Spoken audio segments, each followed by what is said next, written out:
Hello everyone, I am Dr. Neelam Shukla from Kalyan PG College, Bhilai.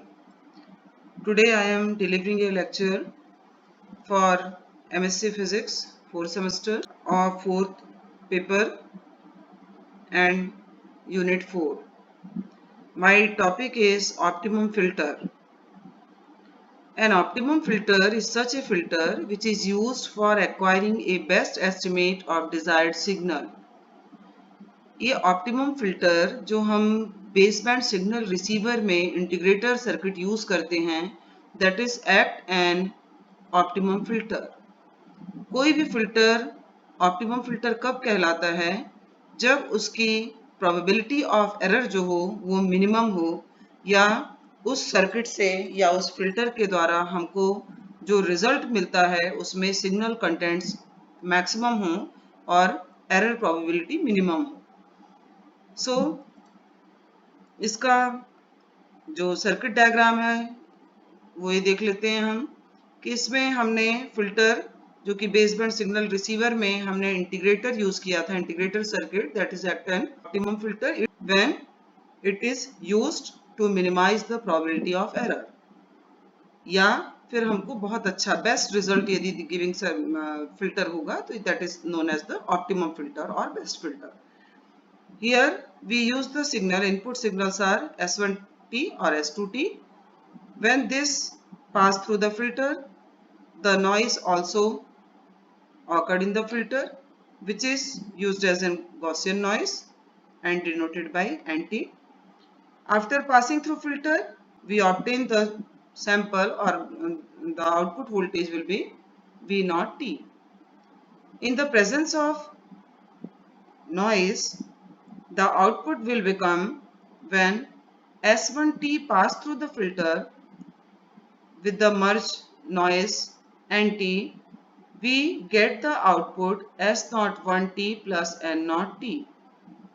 अर्थात जब हम S1T signal pass कर रहे हैं तो उसमें नॉइस जो है जो कि एरर जनरेट करता है या एरर है उसके थ्रू जब वो फिल्टर के थ्रू पास होता है तो हमको आउटपुट जो है हमारा वो मिलता है S01T प्लस N0T। इसी प्रकार यदि सिग्नल S2T पास होगा तो उसमें नॉइस कंटेंट NT मर्ज होगा और उसके बाद हमको आउटपुट वोल्टेज फिल्टर से पास होने के बाद हमको क्या मिलेगा? S02T plus N0T। Let us consider the received signal is a binary waveform. One binary digit is represented by signal waveform S1T and other by the S2T. Here S1T can be taken as positive voltage or it can be represented by bit 1, and the second signal is S2T which can be represented by bit 0 or the negative voltage minus V voltage. यहाँ पर जो S1T या S2T हमारा है इसमें noise के addition के कारण जो हमको आउटपुट मिल रहा है that is corrupted by the noise, वो जो नॉइज है that is used here as an Gaussian noise and इसके स्पेक्ट्रल पावर डेंसिटी इसके स्पेक्ट्रल पावर डेंसिटी जो होगी वो GF होगी। Noise is represented by NT and PSD of this Gaussian noise is GF and GF is equal to eta by 2. So in presence of the noise NT in the signal, in case of S1T the output voltage will become this, and when NT is present with the signal S2T the output voltage become this, and both shows that the noise is mixed in the or emerge in the signal S1T or S2T. If noise is not present or noise is absent in the signal, then output voltage will become S01T or S02T. To minimize the error in the presence of noise, if output voltage is closer to S01T, that shows that the S1T has been transmitted, and when V0T या output voltage जो हमारा है it is closer to S02T, that shows that S2T has been transmitted। कि हमने baseband signal receiver में देखा था, अब यहाँ पर हमारा एक 1 डिजिट से या एक पॉजिटिव वोल्टेज को शो कर रहा है S1T, और S2T यदि नेगेटिव को शो करता है तो हमारा जो आउटपुट वोल्टेज होगा वो क्या हो जाएगा, जब फिल्टर के थ्रू पास होगा एक बाइनरी डिजिट के लिए, वो एवरेज वोल्टेज हमारा 0 हो जाएगा। सो हमको एक ऐसा वोल्टेज डिसाइड करना पड़ेगा, एक ऐसा थ्रेशोल्ड वोल्टेज या डिसीजन बाउंड्री वोल्टेज हमको कंसीडर करना पड़ेगा जो कि ये डिसाइड करे कि ये जो वोल्टेज हम ले रहे हैं यहाँ पर वो उससे अधिक हो या कम हो। So let us consider that VT is a threshold voltage. Since we have to decide a boundary voltage or threshold voltage, it is denoted by VT. हम एक थ्रेशोल्ड वोल्टेज या बाउंड्री डिसीजन वोल्टेज एक consider कर रहे हैं जो कि हमारे आउटपुट S01T एंड S02T जो हमारा वोल्टेज है उसका एवरेज वोल्टेज होगा। यदि हमारा सिग्नल इससे हमारा आउटपुट वोल्टेज यदि इससे अधिक मिलेगा तो हम 1 लेंगे। सो let us consider that the output voltage S01T output signal S01T is greater than S02T. This signal voltage is considered and S2T was transmitted in case S2T was transmitted. At the sampling time, the noise is positive and larger in magnitude. So how it is larger in magnitude? That will be N0T is greater than or equals to this threshold voltage minus S02T. ये होगा क्योंकि इससे जब S02T हम मान रहे हैं कि ये ट्रांसमिट हुआ है तो इस केस में नॉइस की वैल्यू यदि अधिक होगी तो ये क्या हो जाएगा यहाँ पर, therefore S0T इक्वल्स टू यहाँ VT जो थ्रेशोल्ड वोल्टेज हमने कंसीडर किया था उससे कितना अधिक है, दैट इज S01T, ये हमने इसकी वैल्यू रख दी और ये हो गया S02T माइनस, सो जो नॉइस की वैल्यू हो गई that will be greater than, इस इक्वेशन को हमने सॉल्व किया तो ये हो गया डिफरेंस सिग्नल वोल्टेज आ गया यहाँ पे, तो that divided by 2. So noise is greater than equals to S01T minus S02T by 2. This noise is greater than, so this will make the error here. या प्रोबेबिलिटी ऑफ एरर ये इस noise के इतनी अधिक होने के कारण ही जो सिग्नल से जो डिफरेंस आ रहा है या यही नॉइज जो है ग्रेटर देन है या पॉजिटिव है या लार्ज क्वांटिटी में है, that make the probability of error in our signal. क्योंकि जब S2T वाज ट्रांसमिट हुआ था इस केस में तो हम यहाँ पर ये क्या हो जाएगा, यहाँ पे in this case an error will have been made and we decide S1T is transmitted rather than S2T। S2T transmit हुआ था और यहाँ पर हमारे पास कंडीशन ये है कि ये ग्रेटर देन इक्वल्स टू है, सो एरर के कारण हम क्या कंसीडर कर लेते हैं या डिसाइड कर लेते हैं कि S1T ट्रांसमिटेड होगा, यहाँ पर S2T के बाद ये S1T ट्रांसमिट हुआ होगा। तो एरर की संभावना यहाँ पर इस केस में क्या होगा कि हमारा जो मेन डेटा जो ट्रांसमिट लेना था हमको वो हमको आउटपुट में नहीं मिलेगा उसके according result output voltage, so the probability of error will be denoted by this equation. This is the, ये क्या हुआ, ये हमारा वोल्टेज है और यहाँ से लेके इनफाइनाइट तक की probability that can be denoted by this equation, P equals to difference signal voltage by 2 tends to infinite, इसमें e to the power the probability error probability function will be denoted by this equation in the range this e to the power minus n naught square t by 2 sigma square root over 2 pi sigma naught square। ये हमने baseband signal receiver जो किया था उसमें भी हम probability of error निकाले थे तो हमको इस प्रकार का इक्वेशन मिला था। प्रकार ये रेंज हो गई DN0T, नॉइस के केस में हम एरर प्रोबेबिलिटी कंसीडर कर रहे हैं, यहाँ पे कैलकुलेट करेंगे हम। अब ये एरर प्रोबेबिलिटी कैलकुलेट, चूंकि कॉम्प्लेक्स एक इक्वेशन मिल रहा है, मैथमेटिकल इक्वेशन है, इसको सिंपली नहीं सॉल्व किया जा सकता, so let us consider x equals to this quantity N0T by root 2 sigma naught. So here we take x equals to itna, so differentiating this dx equals to dn0t by root 2 sigma naught, in case dn0t will be equivalent to cross multiply कर दिया root 2 sigma not dx।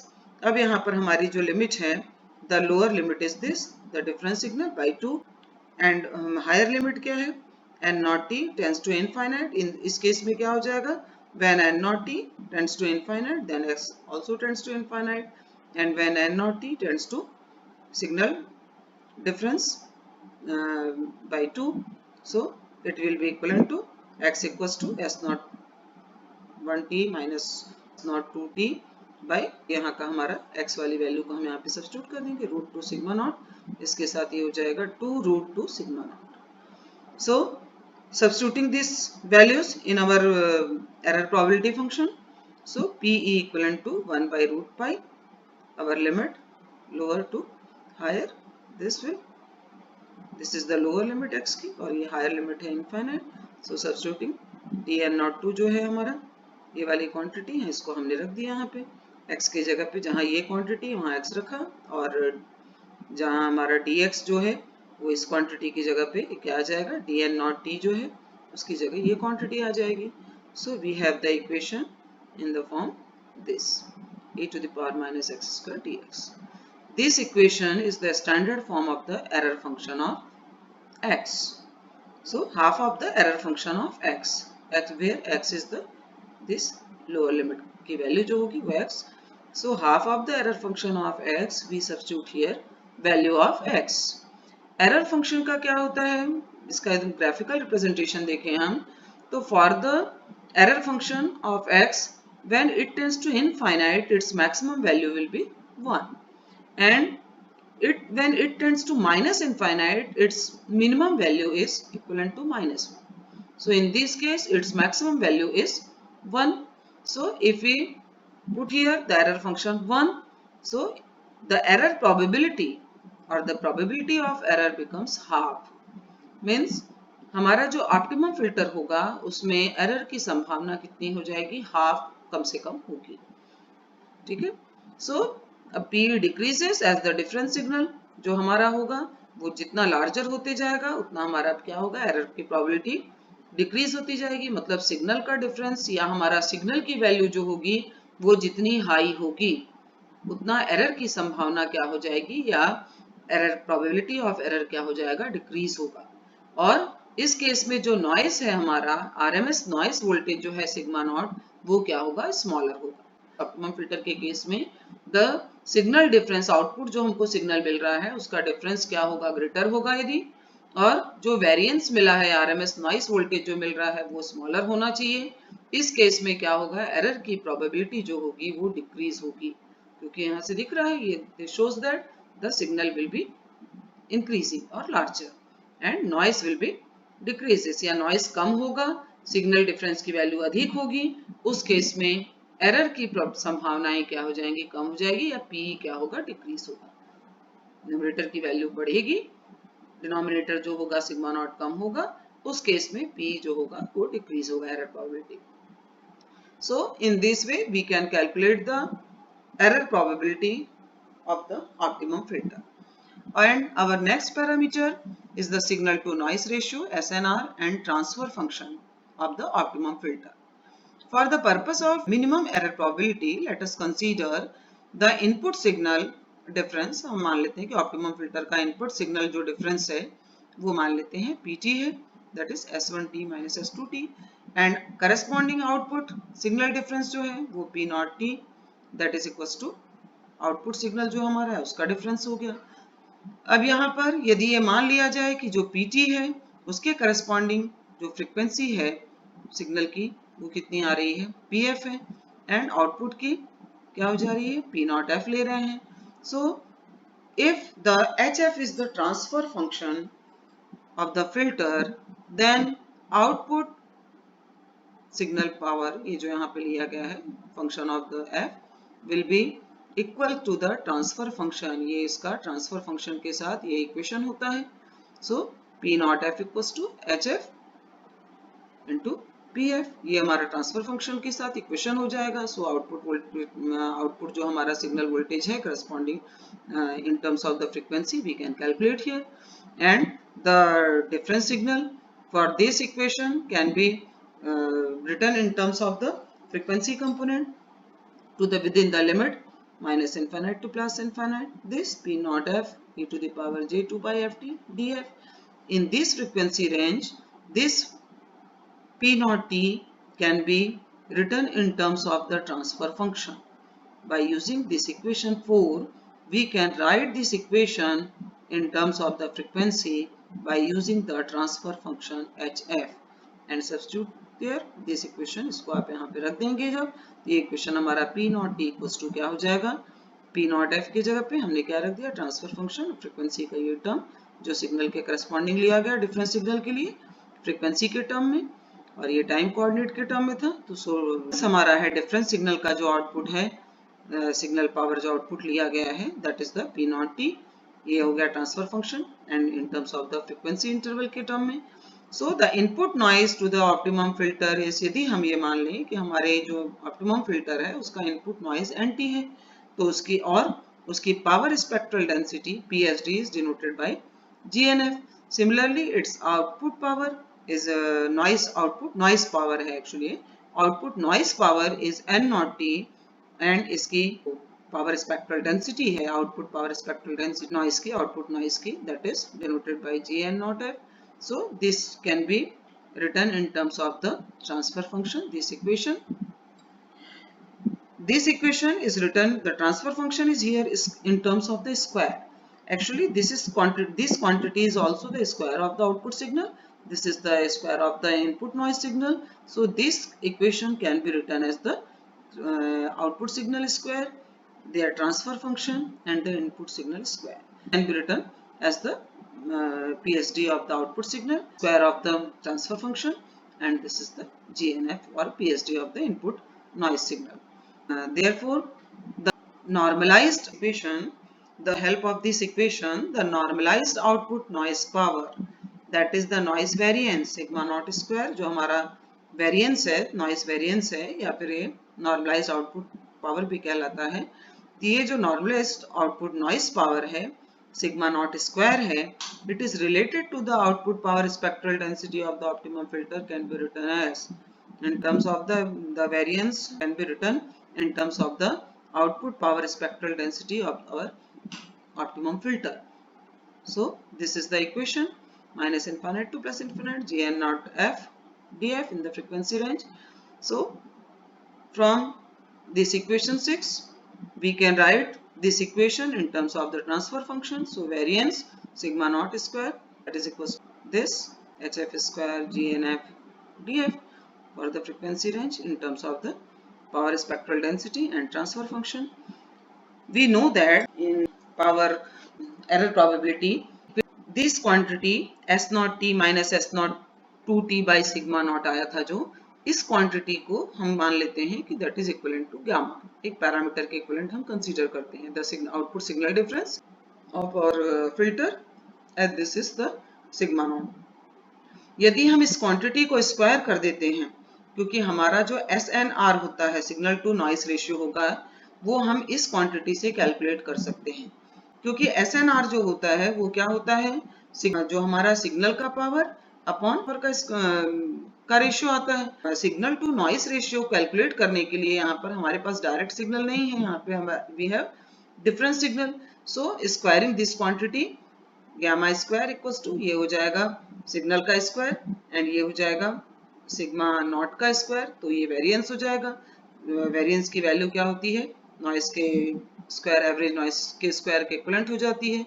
So square कर देंगे यदि इस quantity को, तो that is the P naught T हो जाएगा। ये डिफरेंस सिग्नल को यदि हम मान लें कि हमारा P नॉट T के इक्विवेलेंट हो गया ये क्वांटिटी जो आउटपुट सिग्नल का difference, that is the P naught T and this is the noise हो गया, आउटपुट नॉइस का पावर हो गया, ये सिग्नल का पावर हो गया। सो दिस क्वांटिटी और this parameter can represent the SNR of optimum filter और equivalent to the SNR of the optimum filter. So this can be written as gamma square equals to P naught T. P naught T को हमने ये लिया P naught T का square by sigma naught square. This is the variance. अब ये इसकी value determine करने के लिए हम क्या करेंगे, हमने जो अभी इक्वेशन लिया था इसके पहले हमने P naught T की वैल्यू निकाली है इक्वेशन नंबर 5 में, यहाँ पे अभी निकाला है हमने सिग्मा नॉट को, तो ये सिग्मा नॉट और P नॉट की ये हमने अभी निकाला है यहाँ पर सिग्मा नॉट स्क्वायर, वेरिएंस को कैलकुलेट किया है इक्वेशन 7 में, और इक्वेशन 5 में हमने आउटपुट सिग्नल डिफरेंस को निकाला है। तो ये वैल्यू को हम आउटपुट पावर जो निकला है सिग्नल डिफरेंस के रूप में, यहाँ पे हम इसको सब्स्टिट्यूट कर देंगे. So we can calculate here gamma square. This is equivalent to this. And ये श्वास इनइक्वालिटी से इक्वेट करने के लिए यहाँ पे हमने मॉड लगाया है. ये रियल नंबर है, स्क्वायर होगा तो यहाँ पे इसके रख भी सकते हैं हम. तो और डिलीट करने से भी बहुत ज़्यादा फर्क नहीं पड़ेगा, इस पर कोई इफेक्ट नहीं पड़ने वाला है. So gamma square equals to this, ये स्क्वायर हो गया हमारा, और सिग्मा नॉट स्क्वायर को एज इट इज सब्स्टिट्यूट कर दिया हमने. अब हम क्या करेंगे, श्वार्ट्ज इनइक्वालिटी को यूज करेंगे. उसके अकॉर्डिंग यदि कोई हमारे पास कॉम्प्लेक्स फंक्शंस हैं एक्स एफ और वाई एफ, तो यहाँ पर भी हमारे पास है कॉम्प्लेक्स फंक्शन. सपोज करते हैं कि हमारे पास ये जो एक्स एफ और वाई एफ हैं, इनको हम अलग कंसीडर कर लेते हैं. तो यदि ये इस प्रकार से, पहले हम देख लें श्वास इनइक्वालिटी क्या है कि एक्स एफ और वाई एफ यदि किसी कॉमन वेरिएबल, सपोज ये फ्रिक्वेंसी जो है कॉमन वेरिएबल है, फ्रिक्वेंसी के कॉम्प्लेक्स फंक्शन है, तो this inequality says that within the limit minus infinite to plus infinite X F Y F D F square जो होगा it will be less than equals to this minus infinite to plus infinite mod of xf square, that frequency interval, and minus infinite to plus infinite yf square df. So it can be written as this by this less than equals to yf square df. इसको हमने एक equation number दे दिया. इसी प्रकार यदि यहाँ पे equal sign apply होगा, वो कब अप्लाई होगा, जब xf जो होगा वो k इंटू y का कॉम्प्लेक्स कॉन्जुगेट हो. यहाँ पे इस प्रकार xf जो होगा, यदि k into Y complex conjugate of f लिखा जाए, रखा जाए, where k is a arbitrary constant and y complex conjugate of f हो, तो in this case we can with the help of Schwarz inequality and substituting this we can calculate this. So let us consider this. In our case xf and yf क्या है, इस equation में हम xf और yf को देखते हैं. ये हो जाएगा हमारा xf, हम मान लेते हैं कि under root of gnf into hf है, और yf जो है हमारा 1 upon root over gnf pf, इस प्रकार e to the power 2 pi ft के इक्विवेलेंट है.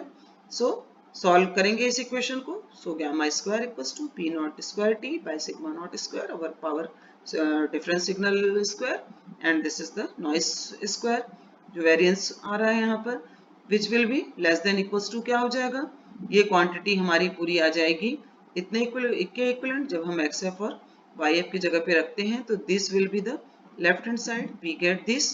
सो वाई एफ का स्क्वायर ये हो गया, वाई एफ स्क्वायर मीन्स हमने यहाँ पे जब सब्स्टिट्यूट किया तो minus infinite to plus infinite, और उस वैल्यू को जब हम रखेंगे, कौन सा हमारा इक्वेशन जो था नेक्स्ट है ये वाला इक्वेशन, तो इक्वल साइन भी अप्लाई कर सकते हैं यहाँ पे, वो उसको कैंसिल कर देगा e to the power minus और उसका कॉम्प्लेक्स कॉन्जुगेट वाला, तो वहाँ पे e टू द पावर 1 0 के 1 आ जाएगा वो, और पी एफ जो होगा ये इतना आ गया हमारा P F mod of pf square upon gnf df. So this shows that this ratio will attain maximum value when this quantity is less and when the frequency component of the signal difference power will be greater, and in this case the signal power is maximum and the noise power will be less, then we get the maximum signal to noise ratio of the optimum filter.